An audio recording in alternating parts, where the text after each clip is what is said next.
For the last few weeks, you might have been hearing about something called QAnon, the biggest thing on the internet since that time Kim Kardashian's butt was thirsty. It has been all over the news, social media, and this weekend, QAnon supporters even held demonstrations in cities across America. But what is QAnon? Well, let's find out in another installment of our ongoing segment, If You Don't Know, Now You Know.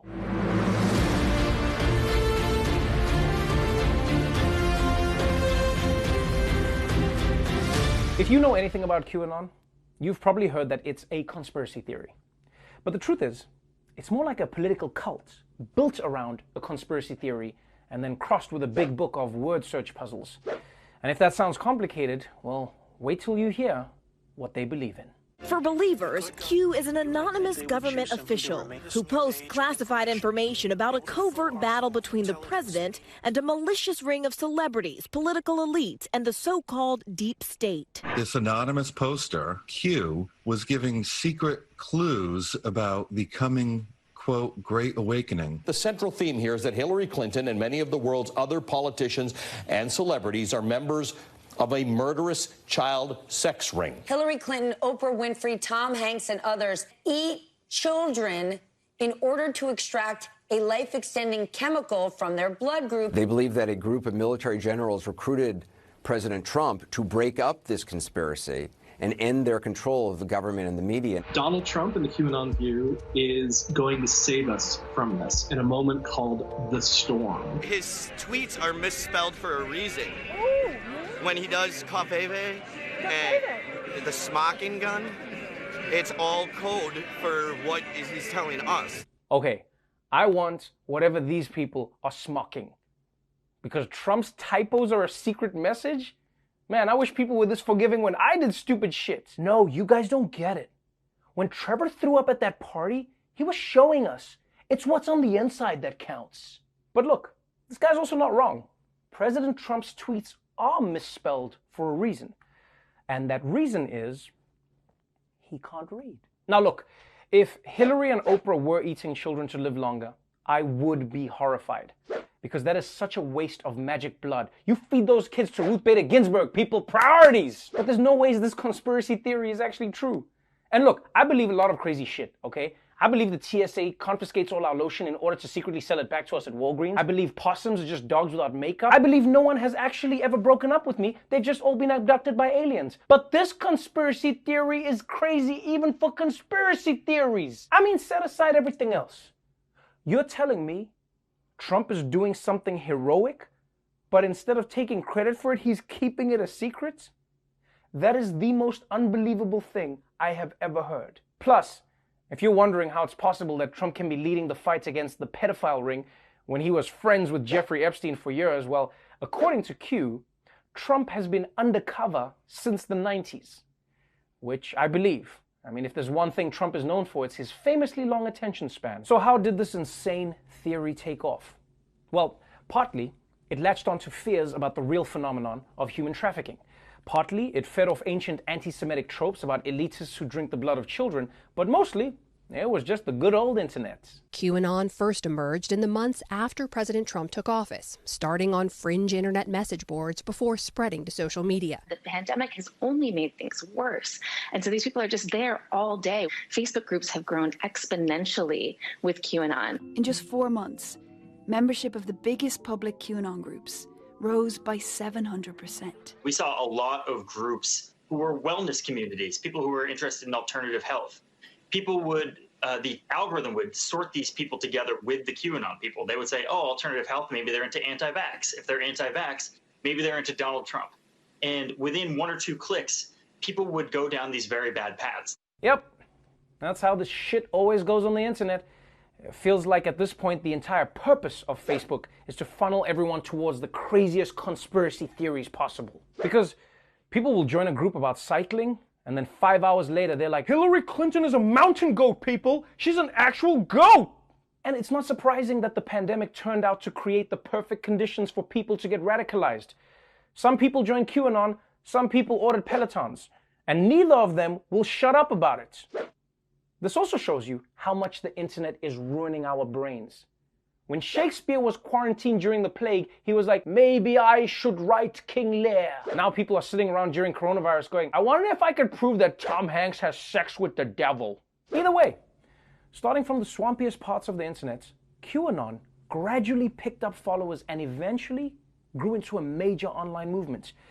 And it hasn't seemed to matter that many of the things it predicted over the years just never came true. Early on, they were claiming that Robert Mueller was secretly investigating and going to indict the cabal of Democratic leaders, and that President Trump was secretly working with Mueller's team. President Trump has secretly created a police force, by the way, to arrest them and force them to wear ankle bracelets. The belief is that somehow the late JFK Jr. is alive and helping Trump clean up the deep state. Nearly all of these clues, including that Hillary Clinton was arrested, turn out to be wrong. But the batting average doesn't seem to matter. You can present them with evidence, you can demonstrate how the predictions have gone wrong, and they don't seem to care. It's just again and again that Q is bigger than anything that they can be presented with to the contrary. That's right.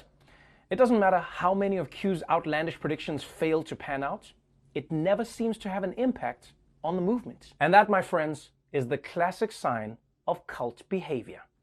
Once you're invested enough in something, you will make any excuse for its failures. So please, don't be looking for logic here. That's not how cults work, okay? Cults don't follow logic. They follow whatever the cult tells them.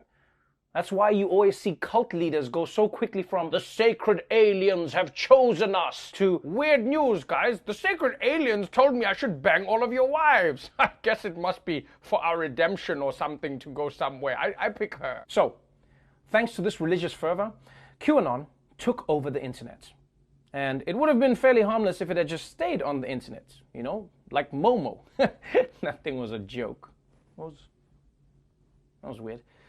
But the scary thing about QAnon is what happened when it jumped from the screen to the streets. This is not just a bunch of online crazy talk. It's dangerous in real life. The FBI says QAnon and their many conspiracy theories are a potential domestic terrorism threat. The North Carolina man who shot up this D.C. pizza restaurant looking for non-existent pedophiles believed in similar theories. On more than one occasion, people believed to be followers of QAnon have shown up, sometimes with weapons, in places that the character told them were somehow connected to anti-Trump conspiracies. In June, a man armed with a rifle and a handgun drove an armored vehicle to the Hoover Dam on what he said was a mission from QAnon. QAnon followers have allegedly been involved in a foiled presidential assassination plot, a devastating California wildfire, and an armed standoff with local law enforcement officers in Arizona. In July, a 24-year-old man was charged in the shooting death of a reputed mob boss. His attorneys argued he was motivated by QAnon. Written on his hand in the courtroom were QAnon symbols. You cannot be serious.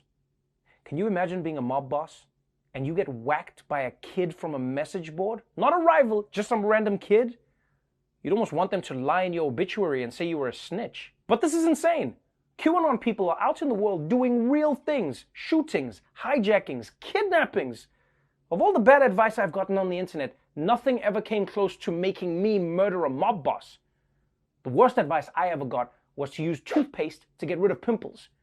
But I ate the entire tube of toothpaste and all I got was a tummy ache. The pimples didn't go anywhere. And even with sporadic real-world violence, it might be tempting to dismiss QAnon as just another lunatic fringe. But it's actually becoming pretty close to mainstream. In fact, there are roughly 50 Q supporters who ran for office in the Republican Party this year. And it's almost certain that one of them is actually going to be in Congress next year. Although maybe that's a good thing. Nothing will prevent them from getting anything done better than being in Congress. Congress, the only people with a lower approval rating than QAnon. And then, of course, there's President Trump. He's the big hero in all these QAnon stories, so he could just shut this down quickly by saying, guys, none of this is true. Q isn't a real person. And besides, if there was a sex group with all the most important people in the world, you know I'd try to be in it. Yeah, that's what he could do. But instead, he has come out and declared that QAnon are some very fine people. At President Trump's rally in Tampa, the image was hard to miss. The letter Q on signs and T-shirts. We are finally putting America first. The Trump campaign even included QAnon signs in an ad. President Trump has used his own social media accounts to promote QAnon followers and content nearly 200 times. President Trump praising supporters of the bizarre QAnon conspiracy theory. He told reporters he heard that QAnon followers are people who love the country and him. Well, I don't know much about the movement other than I understand they like me very much, which I appreciate. But I don't know much about the movement. I have heard that it is gaining in popularity. These are people that love our country, and they just don't like seeing it. Well, at the crux of the theory is this belief that you are secretly saving the world from this satanic cult of pedophiles and cannibals. If I can help save the world from problems, I'm willing to do it. I'm willing to put myself out there. Yeah, you see, it doesn't matter that QAnon is a dangerous cult and all of their beliefs are complete fiction.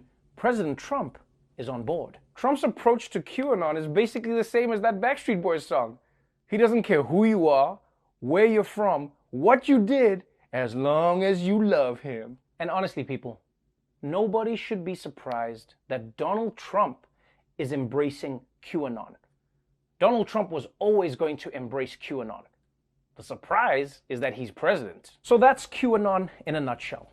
It's a violent delusion that spread from the internet to prey on vulnerable people and infect an entire political party. Or maybe I'm just saying that to throw you off the real story. And if you don't know, now you know.